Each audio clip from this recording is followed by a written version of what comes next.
Usa ka pagtuo, usa ka tingog, usa ka katawhan.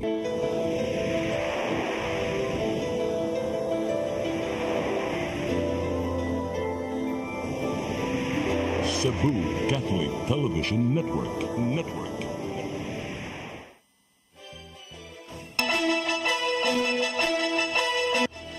Uluhan sa mga balita sa Sayri 47. LGU sa dakbayan sa Sugbo ug Mandawi ni konsideraw sa class suspension tungod sa nagkainit nga panahon. Inflation rate sa Central Visayas nagpabilin sa 2.5% niadtong Pebrero. Content creator nga nakapasamot sa trapiko sa Konsolasyon, kasuhan, nangayo siya og pasaylo, humanitahan sa kapulisan. Ex-convict gipusil patay sa dakbayan sa Sugbo, apan gunman nadakpan kadugayan. Sugbo, Kabisayan ug Mindanao, Pilipinas ug katawhan kutos maabot sa tong Sibya sa tibuok kalibutan mayong hapon. Live kita karon sa CCTN Channel 47 ug kini ang tulumanon sa nagunang kasayuran nga angay natong masayran. Sa nga ni Attorney Danica Caballes, ako si Dennis Tabar ug kini ang Sayri 47.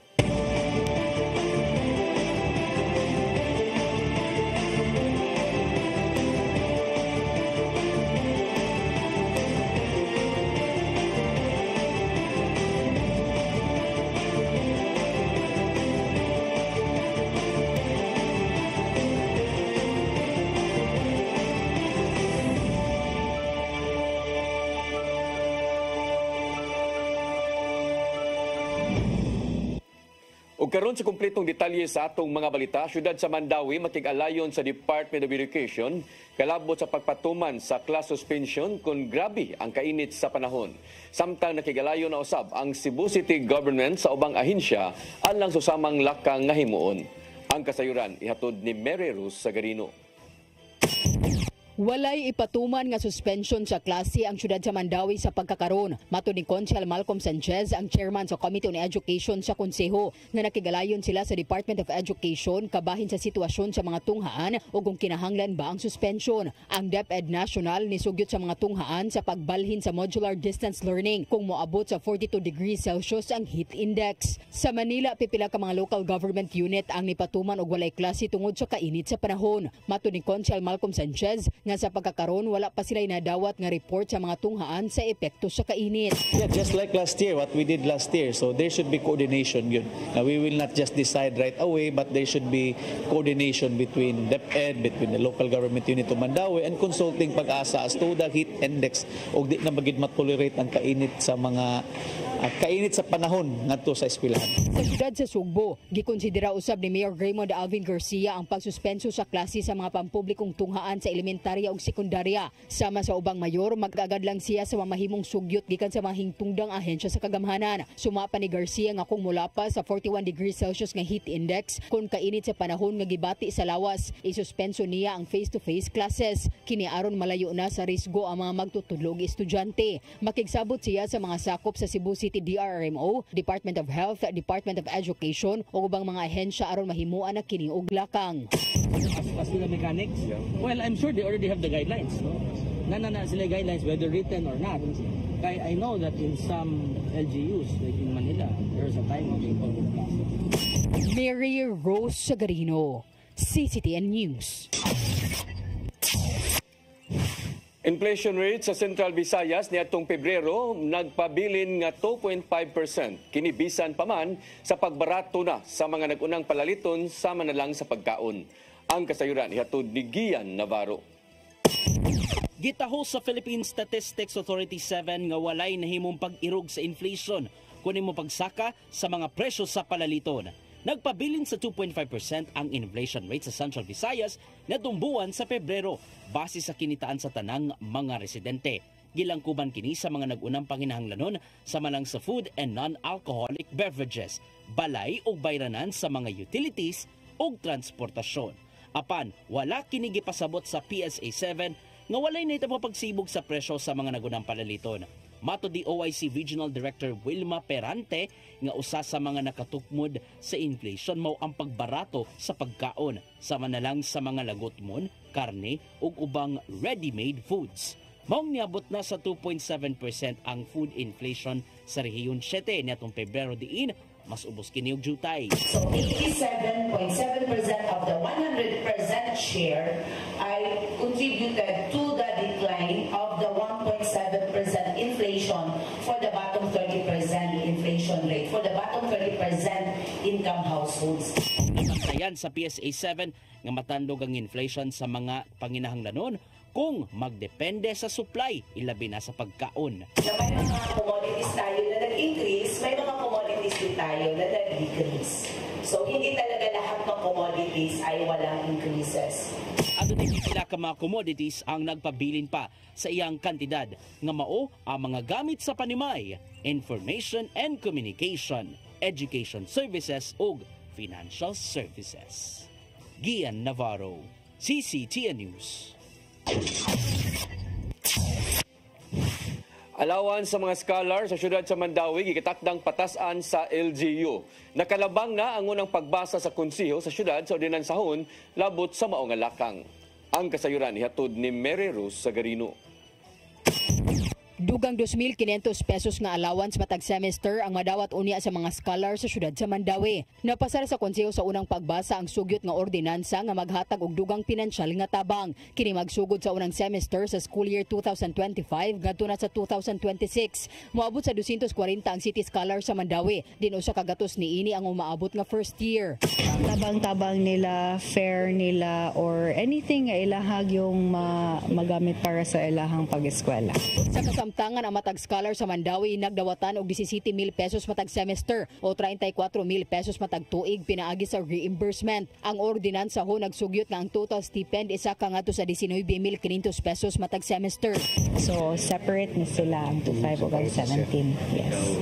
Kaya ang kaning 2.5, this will be chargeable sa PAGCOR funds manggod niya. Ang katong 17, it's sa ato ang general appropriation ginisi. Ang tagpataas subay sa rekomendasyon gikan sa Mandawi City Scholarship Grant and Advisory Group nagtinguha nga mapahiangay sa mga bag-ong panginahanglan sa mga estudyante lakip na ang pagtaas sa gasto sa edukasyon. Mary Rose Sagarino, CCTN News. Giklaro sa Public Information Office sa Mandawi City Government nga wa gidid-an ang mga department heads sa City Hall sa pagtubag sa mga interviews sa media. Sumapa sa PIO nga si Carla Victoria Cortez nga nagtumong lang ang maong direktiba nga mahiusa ang mga pamahayag kalabot sa palisiya sa administrasyon. Baguhay lang nga mipagawas og mando ang PIO sa tanan nga mga department heads nga makig-alayon kanila o napamutubag sa pangutana sa mga reporter o sakop sa media. Kini aron matud pa malikayan ang mga kasaypanan og lahi nga mga pagsabot. Gisaway ni Vice Mayor Nerissa Zon Ruiz ang direktiba tungod kay nakalapas kini sa freedom of speech nga makapadugay na hinuon sa pagpagawa sa mga mahinungdanon nga detalye ngadto sa publiko.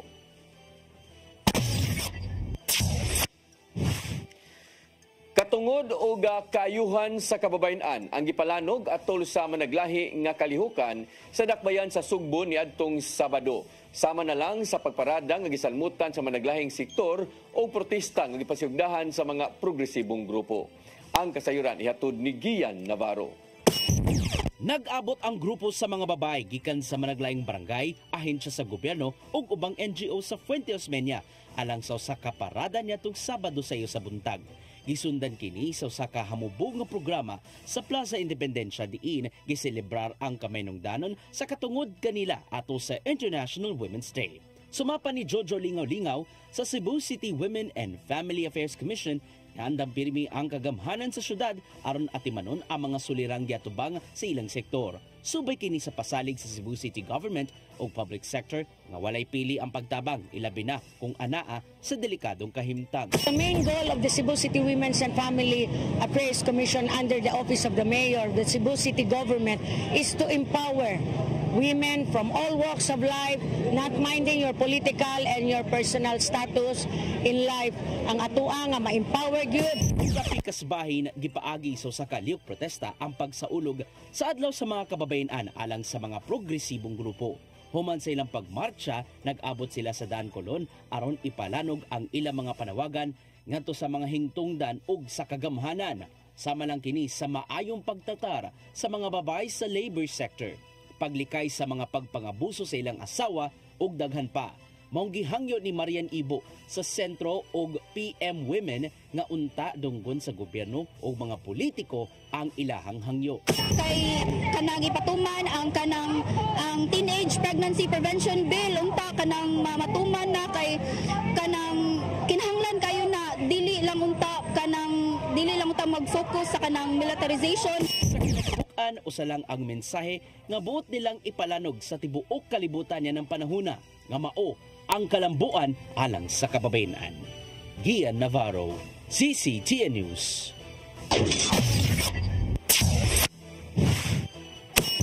Musunod, content creator nga nakapasamot sa trapiko sa Konsolasyon, kasuhan. Kanaguban pa mga balita sa pagbalik sa Sayri 47.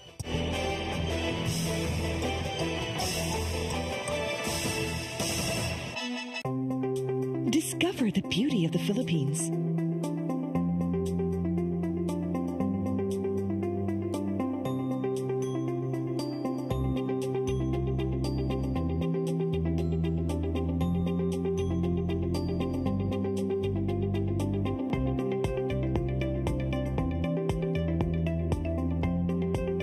With Philippine Airlines, the country's flag carrier.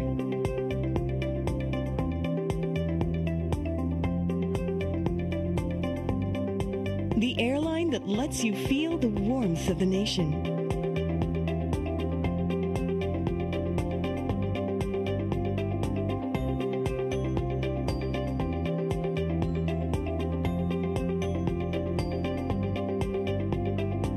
Mabuhay!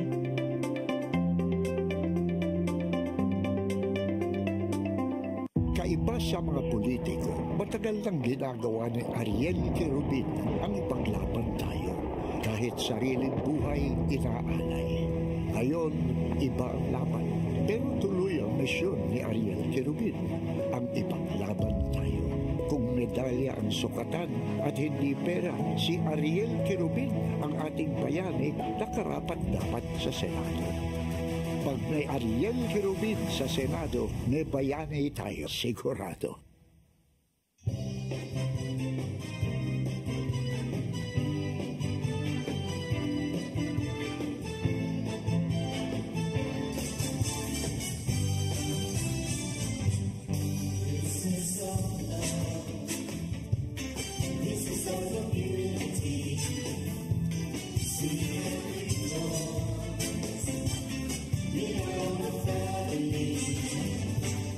Praising the Lord.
Amapola Cabase, taal nga Cebuana, ug anak sa musikerong si Manny Cabase ug Priscilla Campogan. Mihimo sa iyang unang piano recital sa edad ng 4 anyos sa Batig Piano Conservatory. Sa elementarya pa lang sa Cebu Normal School, dihang nahimong conductress sa Toy Orchestra. 10 anyos pa lang dihang mihimo sa iyang debut performance sa Grand Opera House sa Manila. 18 anyos sa dihang nahimong host sa TV show Amapola Sings sa karaang ABS-CBN Cebu.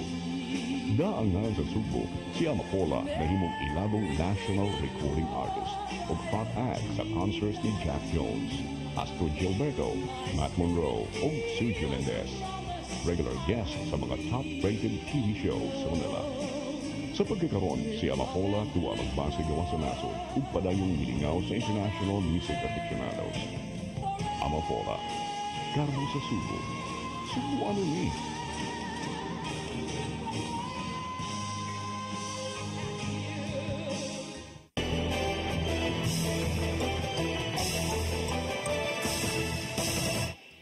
Balik sa atong mga balita, content creator nga nagpasamot og kabugat sa trapiko sa Konsolasyon isip snail man nitahan ngadto sa kapulisan.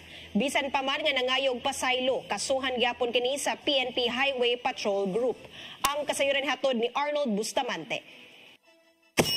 Mitahan siyang kagalingon ngadto sa Konsolasyon Police Station ng content creator nga nagsulobog costume nga snail nga nag-viral human nga nagpatunga sa karsada nga nakabungda og kahuot sa dagan sa trapiko sa National Highway sa mga lungsod nitong Sabado. Si Brian Imnasi nga naila siyang Facebook page nga si Boss LB mihimo sabog public apology subay sa nahimo niini nga gihulagway niya nga nakahimo siya og kasamok og traffic sa dalan sa lungsod sa Konsolasyon.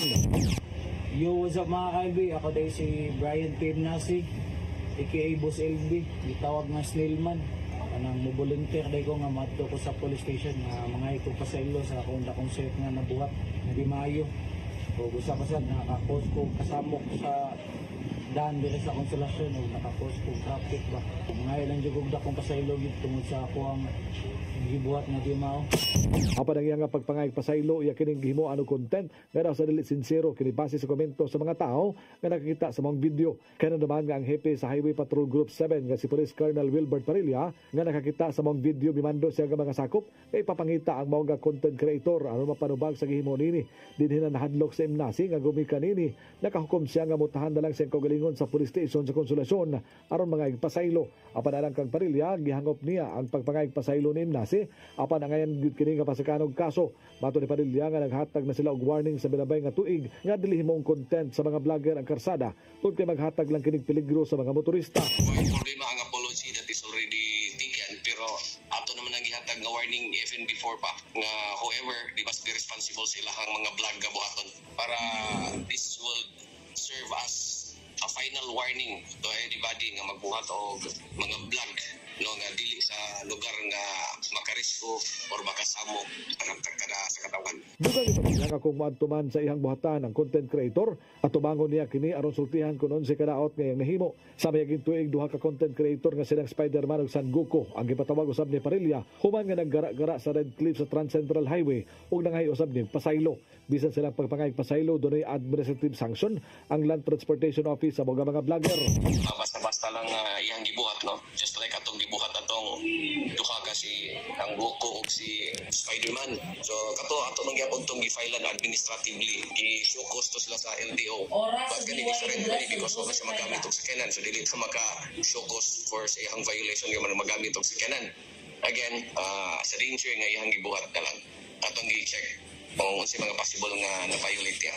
Pagkalayo ng HPG-7 sa kagamahanan sa lungsod sa Konsolasyon kung unsa nga ordinansa ang nahimong nalapas ni Imnasi kamoy ilang basihan sa pagpasaka og kaso niini. Arnold Bustamante, CCTV. Ipatawag sa Land Transportation Office 7 nagduha ka mga motorista ang nagsinukbagay sa Dalan Leon Kilat, Dakbayan sa Sugbo. Nakuhaan og video ang sinumbagay tali sa delivery rider o taxi driver sa tungang bahin sa karsada niadtong Sabado sa buntag. Mayo na lang nga giuwang sa motorcycle hailing app driver ang duha. Human ni resulta sa bugat nga trapiko ang maong away. Gisusi ni LTO7 Director Glenn Galario ang identity sa mga driver aron isyuhan og show show cause order. May painumdum siya sa tanang mga motorista nga ipabilin ang pagkakalmado sa dalan taliwa sa init kaayo nga panahon. Kaning katong taxi will issue a show cause order immediately. Basin para pa ng maximum tolerance kay kung init ang ulo ni init ang panahon na lisod na. So maximum tolerance. Luwas ang tanang mga pasahero human nag-emergency landing ang usa ka eroplano sa Mactan Cebu International Airport niadtong Sabado. Gikumpirmar sa mga otoridad nga dunay kakulian sa landing gear ang Cebu Pacific Flight 5J588 diin mopaingon unta sa Manila. Gisaysay sa usa sa mga pasahero nga si Film Director Remton Zuasola nga hilabihang kakuyaw ang nahiaguman sa mga kauban sa sulod tungod sa gilaumang turbulence. Apan nahulipan kini og tumang kalipay sa dihang nakalanding na ang maong eroplano sa Mactan Airport ug giatiman usab sila sa mga crew niini. Matod sa kadagkuan sa Mactan Airport kagibalhin sila og laing flight sa Cebu Pacific hangtod nga niabot sila nga luwas sa Manila kadugayan.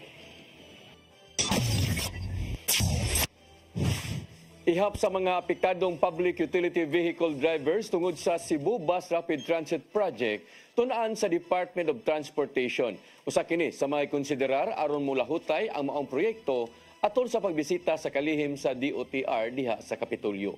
Ang kasayuran ihatod ni Gian Navarro.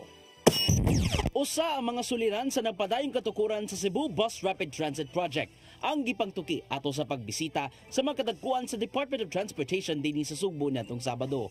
Hatagan ng pagtagad ni DOTR Secretary Vince Dizon ang gidaghanon sa mga public utility vehicles nga maapektuhan sa higayong mubuilo na ang operasyon sa maong proyekto.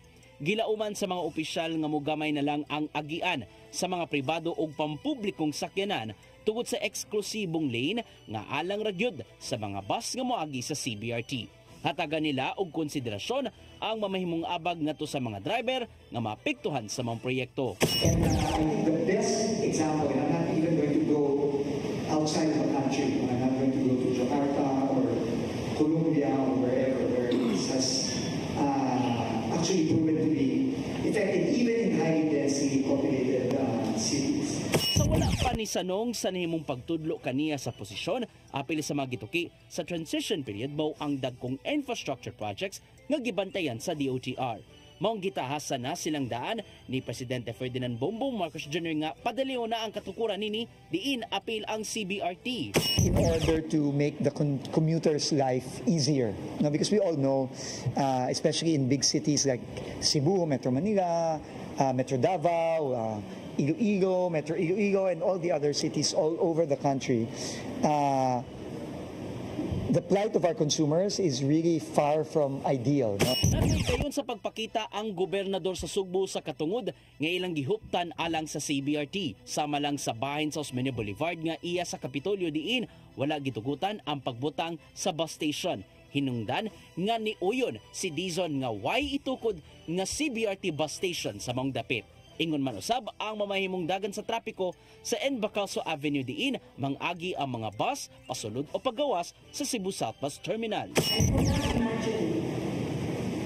That taking away one lane from an already crowded, congested avenue would further congest traffic. In their first world, they have smoothly running bus rapid transit systems, but they have wide roads. Yatagan sa kung kamay nung danon ni Governor Garcia ang pagpakigalayon sa maing tungdang ahensya. Ingon man ang mga consultants ngadto sa LGU. Kini aron mulahutay pa ang katukuran sa CBRT ug dili na madilatar pa tungod sa mga kakulian.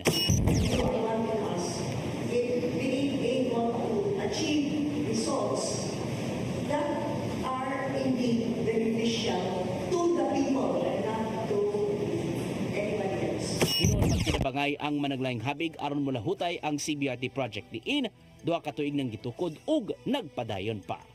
Gian Navarro, CCTN News. Susihon sa Lapu-Lapu City Environment and Natural Resources Office ang patay nga pawikan nga nakaplagan sa barangay Tungasan sa isla sa Ulango. Mato ni Kapitan Mark Vincent Baton nga nadawat nila ang maong sumbong. Human gitapukan sa mga nanimuyo ang patayng lawas sa pawikan kagahapon. Anaa sa 65 inches ang gidako ni ini o gibana-bana nga mutimbang og hangtod 100 kilos. Dugang pa sa kapitan nga tulo ka adlaw nang namatay kay nangalata na ang ubang bahin sa iyang lawas. Maong moresponde ang Lapu-Lapu City Senro sa maong dagat aron tangtangon ang shell sa maong pawikan ug ila kining ma-preserve. Plano na mo with instruction ko ni Mayor nga mas nindot nga ma-preserve ang carapace niya, and then in that way sad also ma-identify na to sa kuan ba pila nakatuig bitaw ang kuan ang pawikan base sa gidakon sa ihang carapace. 8 kasakop sa gun for hire sa dakbayan sa lalawigan sa Sugbo nasikop sa kapulisan. Human kini sa subsub nga pagpangita kanila subay na sa sagunson nga mga pagpamusil sa milabayng mga simana. Ang kasayuran ihatod ni Arnold Bustamante. 8 ka mga suspitsado nga sakop sa duha ka gun for hire group nga naglihok sa dakbay sa Sugbo ang nadakpan sa ginusad nga anti-criminality operation sa Cebu City Police Office gikan siniadtong Enero 17, 2025 ug natapos kini pagka Marso 1, 2025. Ang 8 ka mga sakop sa duha ka gun for hire mao gitumbok ni Police Brigadier General Rodrigo Maranan, hepe sa Police Regional Office 7 nga mao responsable sa sunod-sunod nga shooting incident sa dakbayan ug lalawigan sa Sugbo. Mato ni Maranan nga atol sa mga operasyon ilang nadakpan ang mga gunman, lookouts ug aga mga contacts nini o ilang nasakmit ang 8 ka mga armas nga ilang gigamit sa krimen.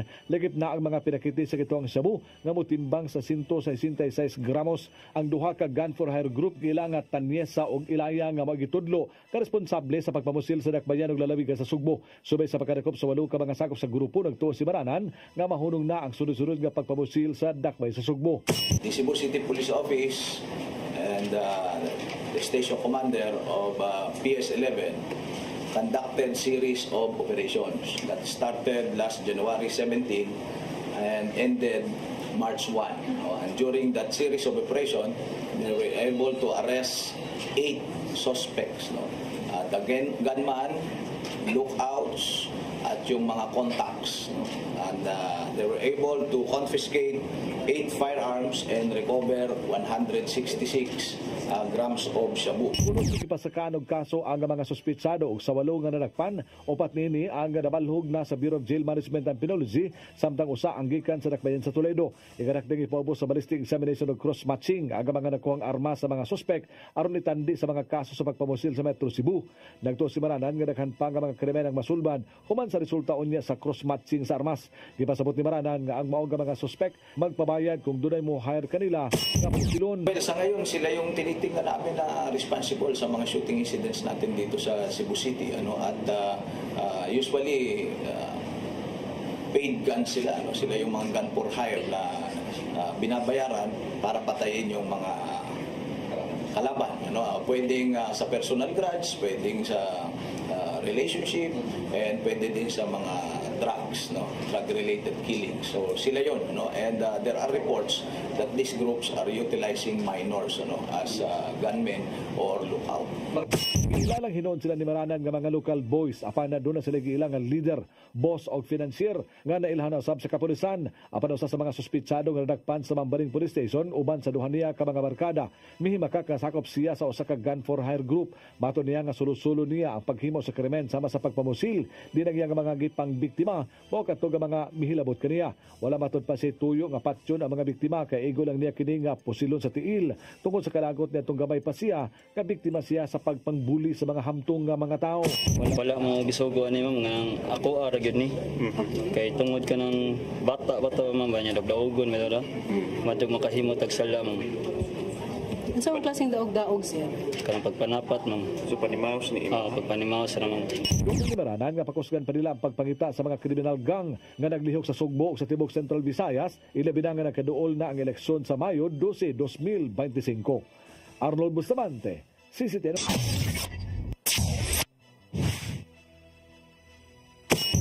Musunod, ex-convict gipusil patay sa dakbayan sa Sugbo. Apan gunman nadakpan kadugayan. Kanaguban pa mga balita sa pagbalik sa Sayri 47.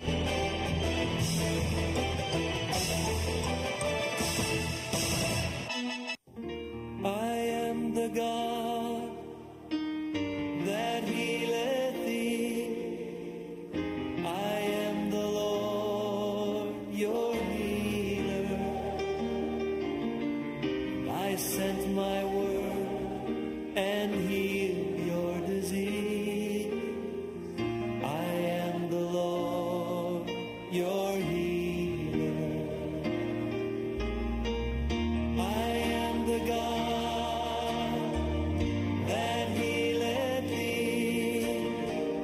I am the Lord, your healer. I sent my word and healed your disease. I am the Lord, your healer. I am the God that healeth thee. I am the Lord, your healer. I sent my word and healed your disease. I am the Lord, your healer. I am the God that healeth thee. I am the Lord, your healer.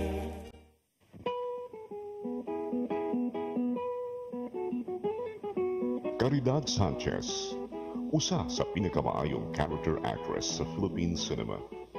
Sa iyang kabatanon, iyang damgong mahimong abogado, apan may patibabaw ang iyang gugma sa pag-arte.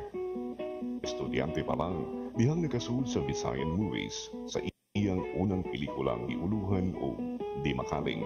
Gisundan kini sa pipila pa ka Visayan movies hangtod nga nahatagan ng break sa LVN Studios sa Manila. Sa ubay-ubayng pelikulang iyang nahimo, siya gipasidunggan og Lifetime Achievement Award sa Star Awards niadtong 1999. Nahimong Best Supporting Actress sa FAMAS o Film Academy of the Philippines sa mga pelikulang Bagong Buwan ug Maalala Mo Kaya the Movie. Hangtod karon, si Caridad Sanchez aktibo sa show business. Da ang tingog sa mga Sugbuanon nga kanunay nagpaluyo kaniya. Caridad Sanchez, Karbo sa Sugbo, Sugbuanon ni.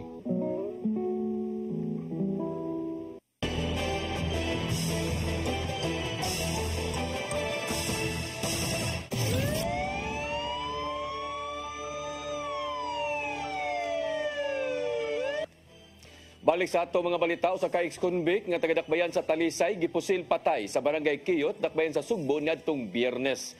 Apan nadakpa ra usab ang gunman sa gihimong manhunt operation sa Labangon Police Station kagahapon. Ang kasayuran ihatod ni Arnold Bustamante.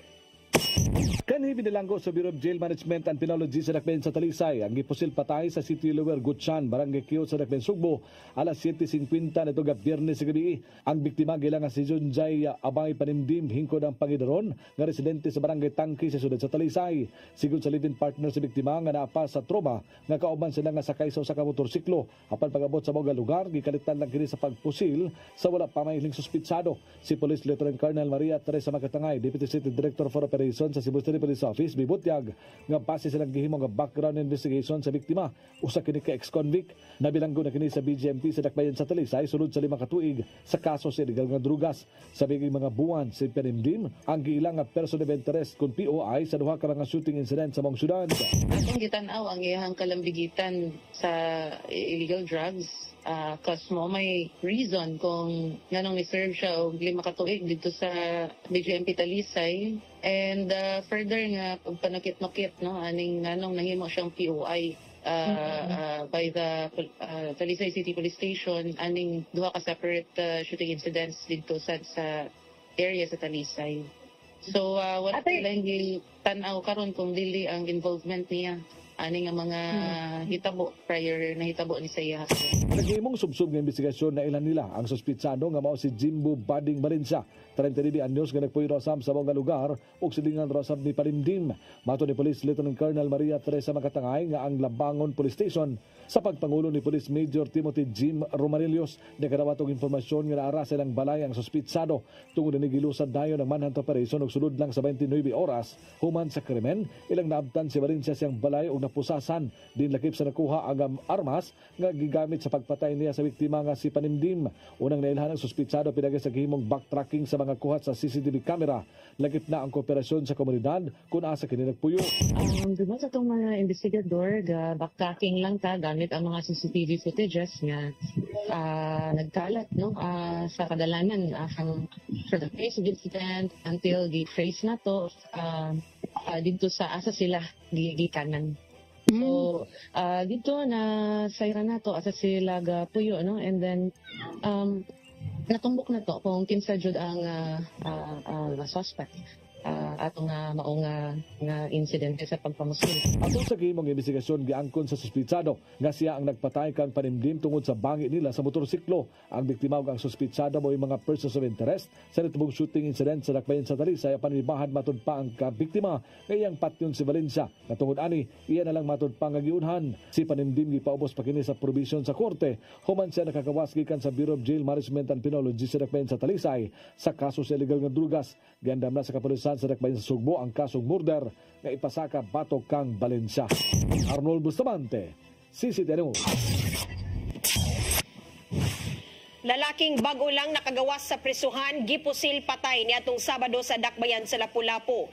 Usa sa gitan-aw nga motibo sa kapulisan kung may kalambigitan kini sa illegal nga drogas. Ang kasayuran ni hatod ni Crystal Joy Pelerca. Gipusil patay ang usa ka lalaking bag-ong laya sa wa pa mailing sospek ni adtong Sabado, Marso 8 sa Sitio Lupa, Abuno, Barangay Pahak, Dakbayan sa Lapu-Lapu. Pasado alauna sa hapon, ang Police Station 2 nakadawat og report gikan sa 911 Information Center nga adunay nahitabong pagpamusil sa naisgutang dapit. Giila ang biktima nga si Abraham Caparazo Brigoli, 44 anyos ug taga-lungsod sa Tuburan. Matod ni Police Lieutenant Colonel Christian Torres, ang spokesperson sa Lapu-Lapu City Police Office, nga wadayon mailhi ang biktima atol sa pagkahitabo tungod kay wa sila'y na-recover nga ID nga makahatag sa impormasyon ni ini. Nailhan na lang kini kagahapong adlaw human ni patimaw ang mga igsuon sa biktima. Usa ka cellphone ang na-recover sa crime scene nga gikuptan pa ni Brigoli ug adunay babay ug lalaki nga nagsigi og tawag. Gisakay-sakayan una kini sa kapulisan aron mailhan ang koneksyon nila sa biktima. Apan kadugayan wa na usab kini nila makontak. Pero magkabantay na sila dili na mao ilang transact. Matong after ato naray ni patimaw kaning kabanay niya. Possible lang niya katong mga siklawor niya may nagpaibaw sa kabanay. Si Brigoli nakaangkon og daghang pinusilan sa nagkadayang parte sa iyang lawas hinungdan sa iyang daling kamatayon. Suma pa ni Lieutenant Colonel Torres nga ang biktima ni adto lang nilabay nga buwan nakalaya sukad kini na priso sa Cebu Provincial Detention and Rehabilitation Center ni adtong tuig 2013 tungod sa illegal nga drogas ug armas. Tungod ni ini, usa sa ilang gitan-aw nga motibo kung may kalambigitan sa illegal nga drogas ang nahitabong pagpamusil. Una, ang gitan-aw na itong motibo sa kanang sa drugs gyapon kung dili wala man siya kaila dire then basig iyang koneksyon gikan sa paglaya niya nganong nabot sa dire. Usa ra na matong gikan. Tukoy wa siya o iyan na iban na sa mga personality nga involved sa drugs gyapon. Then possible wala ni siya karimit mga siya. Padayon pang gisubay sa kapulisan ang mga CCTV footage aron sa pag-ila sa responsable ni ini. Crystal Joy Pelerca, CCTN News. Nakuhaan og armas ang usa ka kanhi piniriso human gironda sa kapulisan atol sa search warrant operation sa barangay Mambaling, siyudad sa Sugbo. Nadakpan si Lindon Cabrillas, 44 anyos, minyo nga nagpuyo raw sa mao nga lugar.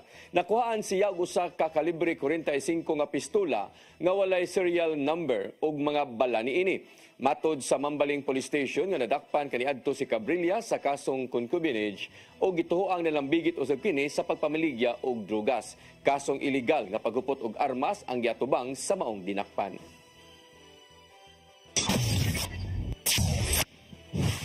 Nabalhog sa prisuhan ang usa ka lalaki nga nanumbag sa manager ug nagwild sa gasolinahan sa Barangay Poblacion Ward 2, lungsod sa Minglanilla. Nasigpatan sa CCTV si Mamerto Pandola III.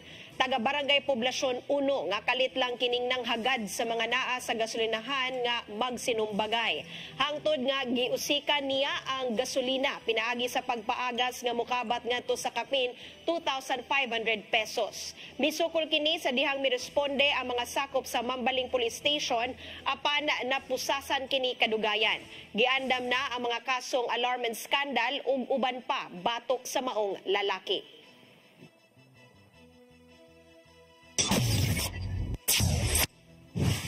Lima ka mga minor de edad sa Dakbayan sa Lapu-Lapu nakuhaan og mahait nga hinigiban. Dipinsa sa maong mga batan-on nga ila kining gamiton aron panalipdan ang kaugalingon. Ang kasayuran hihatod ni Crystal Joy Filerca. 5 ka minor de edad ang nakuhaan og mahait nga hinagiban sa Barangay Babag, Dakbayan sa Lapu-Lapu kagahapong adlaw. Matod ni Barangay Kapitan Eulogio Cesar Luigi Manayon nga pasado alas 6 kagabi usa ka concerned citizen ang nitawag silang hotline kabahin sa mong mga batan-on nga nangagi sa Timpulok area tungod kay makadudahan ng ilang lihok ug wa sila mailhi sa mga tawo. Human sa mong tawag, miresponde ang mga barangay tanod kauban ang pulis nga naa sa police outpost. So pag nasugatan man nila, so gi-question ng mga batanon, unya human kuhan sila ipakuhan lang salina ba ipasaka yun namang kinakitan. So mga na confiscate ang ilang mga hinagiban, mga deadly weapons na nila. Idala din na pangatos barangay. Ang maong grupo sa mga batanong lalaki nga nagpangidaron og 14 ngadto sa 15 anyos may dalang kutsilyo, baton ug tsokorno. Nasuta nga ang mga minor de edad taga Barangay Poblacion og igo lang kining nisuroy sa Barangay Babag. Sumapa sa kapitan nga nidepensa ang mga minor de edad nga nag-food trip lang sila sa Barangay Babag ug ang ilang dalang hinagiban igo lang kini nilang gamiton nga pang self-defense. Apan sigon pa ni Kapitan Manayon nga tungod kay gibawal ang pagdala og hinagiban ilabi na sa mga minor de edad, ila kining giaksyonan og gidala sa Women's and Children's Desk sa Police Station 3 ang maong mga batan-on. Hinuon wala ray gipangita ang mga batan-on sa mga barangay nga posibleng kaaway ug wala pa hinuon kini record sa barangay. Ang upat nga nagpangidaron og 15 anyos kasamtangan ng gibutang sa home care facility. Crystal Joy Filerca, CCTN News. O kadtong naglangkob sa atong mga balita sa Sayre 47, ako si Dennis Tabar. Ako si Danica Caballes, sangtod ugma sa inyong paboritong tulumanon. Sayre 47.